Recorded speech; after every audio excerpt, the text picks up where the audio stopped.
बाप तुम्हाला रागवतो पोरांनो, लक्ष ठेवा. बाप तुम्हाला किटकिट करतो, असं करू नका तसं करू नका. तो का करतो? तुम्हाला एक छोटीशी गोष्ट सांगणार आहे मी आज, आणि या गोष्टीनंतर कळेल तुम्हाला बाप काय असतो. लक्षात ठेवा. एका सिटीमध्ये असेच एक मुलगा राहत होता. एकुलता एक मुलगा, लाडाचा मुलगा. त्याला वाटलं बाप माझा खूप लाड करेल, एकटा मी आहे, बापाला चांगला पगार आहे. परंतु बाप एकदम खडूस होता. पोरगा शेजारच्या मित्रांना नवीन सायकल घेतली. पोरगा म्हणायचं बाबा मला सायकल पाहिजे. बाप म्हणायचा अजून आहे तीच वापर. पोराला राग यायचा. पोरगा म्हणायचं माझ्या मित्रांना नवीन कपडे घेतलेत बाबा मला कपडे पाहिजेत. बाप म्हणायचा ती आहेत ना कपडे, ती फाटलेत का, तीच अजून वापर. पोरं पिक्चरला चालली. पोरगा म्हणायचं बाबा मला पिक्चर बघायचा यायचंय, घरी टीव्ही आहे ना, टीव्ही वर बघ. आता टाकेल लागलाय, काही दिवसानं घरात येतो तिथं बघ. पोरग्याला बापाचा एवढा राग यायचा, त्यानं ठरवलं होतं असला खडूस बाप देव जगात कुणाला सुद्धा देऊ नये. एवढंच काय, अपार्टमेंट मध्ये वरती जाताना जर अपार्टमेंट मध्ये कुणाची गाडी तिरकी पडली असली, बाप त्याला म्हणायचं ती गाडी सरळ कर. पोरगा म्हणायचं त्यांची गाडी मी का सरळ करू. वर चाललं, एखाद्या चपला जरी उलट्या सुलट्या पडल्या असल्या, बाप म्हणा ते सरळ कर. पोरग्याला एवढी झीट आलती त्या बापाची, त्यानं ठरवलं होतं काही जरी झालं तर चालेल, पण या बापाच्या किटकिटीमधून मला सुटायचंय. त्यानं मग संकल्प केला.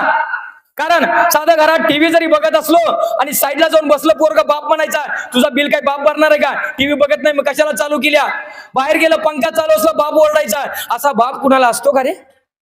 पोरग्यानं ठरवलं, संकल्प केला मनामध्ये, काही करणार, शाळा शिकणार, नंबर काढणार, नोकरी लागणार आणि या बापाच्या आयुष्यातून कायमचा दूर जाणार.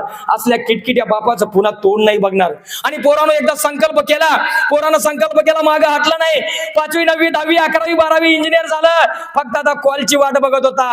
एखादा कॉल यायचा, इंटरव्ह्यू द्यायचा, नोकरी लागायचं आणि परत या किटकिट या बापाचं तोंड आयुष्यात कधी बघायचं नाही. एकदा बघतो तर काय, एकदा इंटरव्ह्यू त्याला कॉल आला. तो आनंदला आईला म्हणाला आई मला इंटरव्ह्यूचा कॉल आलाय. आई म्हणली जा लेकरा जा, देवाच्या पाया पड म्हणले. पहिल्यांदा पोरग देवा पुढे गेलं आणि त्या देवाला म्हणलं देवा एवढी नोकरी मला लागू दे बास, तुला 1 किलो पेढ देईन. आणि या बापाच्या खिटखिटीतून एवढं मला सुटायचंय, या बापाचं परत मला तोंड बघायचं नाही. लई त्रास दिला येणं. आईच्या पाया पडला. आई म्हणली बाळा चाललाय जा, वडिलांच्या पाया पड. लांब नसतेनं वडिलांच्या पाया पडला आणि निघून गेला. एका मोठ्या अपार्टमेंट मध्ये इंटरव्ह्यू होती. 4थीत लिहिलं, 4थ्या मजल्यावरती इंटरव्ह्यू चालू आहे. पोरगं गेलं. खाली जाताना पार्किंग मधून रस्ता होता, पाहतो तर काय, एक सायकल तिरकी पडली होती. सवयी प्रमाणे जाताना पोरानं सायकल सरळ केली. वरती चालला. एका घरासमोर चपल्या उलट्या सुलट्या पडल्या होत्या, त्या सरळ केल्या.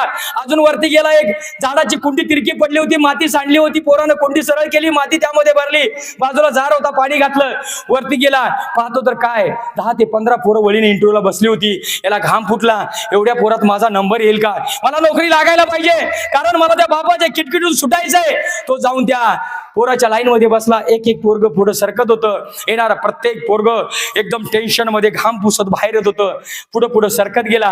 मागच्या खुर्च्या रिकाम्या झाल्या. लक्षात आलं वरती फॅन चालू आहे. तो उठला, त्यानं फॅन बंद केला. तो फॅन बंद करत असताना त्याची नजर आतल्या रूम मध्ये गेली. तिथं सुद्धा लाईट आणि फॅन चालू होते. त्यानं पटकन आत गेला, लाईट फॅन बंद केले. इंटरव्ह्यू ठिकाणी आला. एक एक करत सारी पोरं संपली. याचा नंबर आला. घाबरत्या पावलानं त्यानं दरवाजा उघडला, आतमध्ये गेला. म्हटला मी आय कमिंग सर. सरांनी विचारलं you are ready for interview. त्यानं पुन्हा एकदा डोळे बंद केले. देवाचं नामस्मरण केलं. देवा आता एक नाही, तुला 2 किलो पेढ देतो रे, पण काही कर, मला या इंटरव्ह्यू मध्ये पास कर. मला त्या किटकिट्या बापाच्या तावडीतून सुटायचं आहे. Yes I am ready for interview म्हणण्यासाठी त्यानं डोळं उघडलं. बघतो तर काय, समोर लिफाफा धरला होता साहेबांनी. त्यानं विचारलं हे काय. साहेब म्हणले उद्यापासून तुम्ही कामावरती हजर राहायचंय. तो म्हणाला मी इंटरव्ह्यू दिलीच नाही, तुम्ही मला कुठला प्रश्न विचारलाच नाही, माझं सिलेक्शन झालं कसं काय. मॅनेजर म्हणला बाळा हा गुणाचा इंटरव्ह्यू नव्हता, हा इंटरव्ह्यू होता संस्काराचा. आमच्या फॅक्टरीला कामगार नको आहे, आमच्या फॅक्टरीला मालक म्हणजे मॅनेजर पाहिजे, जो आमच्या फॅक्टरीची मनापासून काळजी करेल. तुला माहित नसेल म्हणून सांगतो, आम्ही आमच्या बिल्डिंग मध्ये ठिकठिकाणी कॅमेरे लावून ठेवले होते. आम्ही पाहिलं तुझा काही संबंध नसतो, तू सायकल सरळ केली, चपल्या सरळ केल्यास, कुंडी सरळ केलीस आणि आमच्या लाईट सुद्धा बंद केल्यास.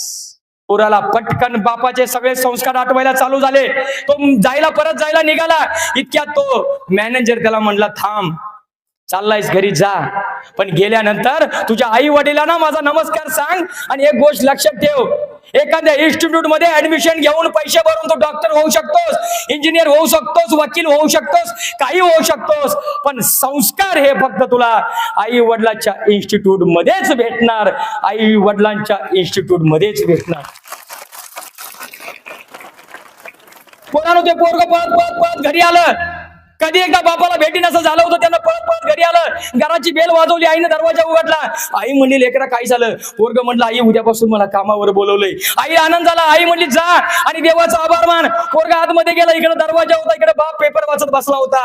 पोरग पटकन केलं, बापाच्या पायावरती लेटर ठेवलं आणि माथा बापाच्या पायावर टेकवला.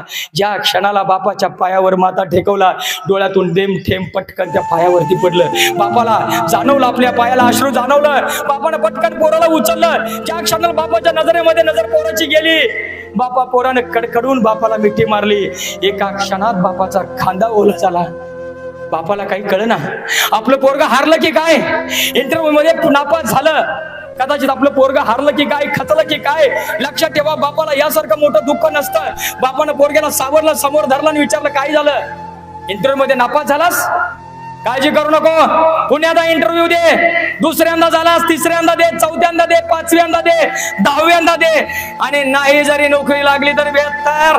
काळजी करू नको, मी आयुष्यभर काबाड कष्ट करून काडी वाचवून जे पैसे साठवलेत ना, हे पैसे, एवढ्या पैशात तू एखादा चांगला बिझनेस नक्कीच करू शकशील. पण रडायचं नाही आणि हारायचं नाही. पोरगा म्हणलं, नाही बाबा. पोरग म्हटलं, नाही बाबा, मला खूप राग यायचा तुमचा, मला खूप राग यायचा तुमचा. ज्यावेळी तुम्ही मला मारत होता, रागवत होता, रडवत होता, बाबा मला खूप राग यायचा तुमचा. ज्यावेळी तुम्ही मला मारत होता, रागवत होता, रडवत होता. पण आज कळालं मला, तुम्ही मला घडवत होता, तुम्ही मला घडवत होता. लक्षात ठेवा पोरांनो, जोपर्यंत बाप नावाचा सूर्य तुमच्या आयुष्यामध्ये आहे, सुखाचा दिवस कधीच मावळणार नाही. जोपर्यंत बाप नावाचा सूर्य तुमच्या आयुष्यामध्ये आहे, सुखाचा दिवस कधीच मावळणार नाही. एक वेळ कळेल तुम्हाला बायबल, कुराण, पोथी पुराण, एक वेळ कळेल तुम्हाला बायबल, कुराण, पोथी पुराण, पण बाप नावाचा ग्रंथ कधीच कुणाला कळणार नाही, कधीच कुणाला कळणार नाही.